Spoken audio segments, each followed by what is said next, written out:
consequences. The next morning, I made a decision. Opening my laptop, I booked a 3-week vacation to Europe, something I'd been putting off for too long.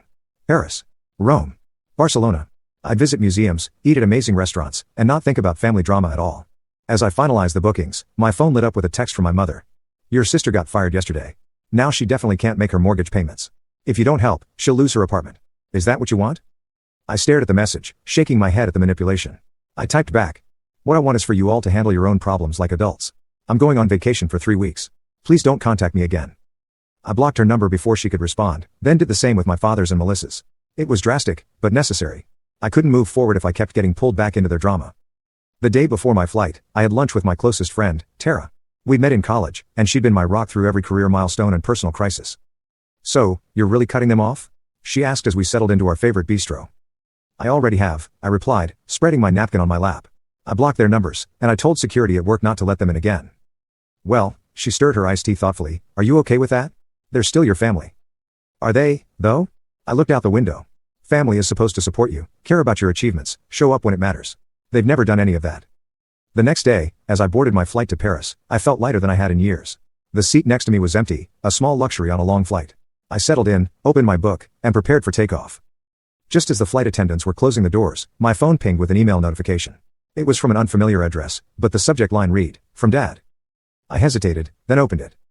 Greater than Donna, your mother and I are disappointed in your childish behavior. Blocking our numbers. Refusing to discuss family matters. This isn't how we raised you. Melissa is struggling. And as her sister, you have a responsibility to help. We've had to dip into our retirement savings to cover her mortgage this month. Is this really the daughter we raised?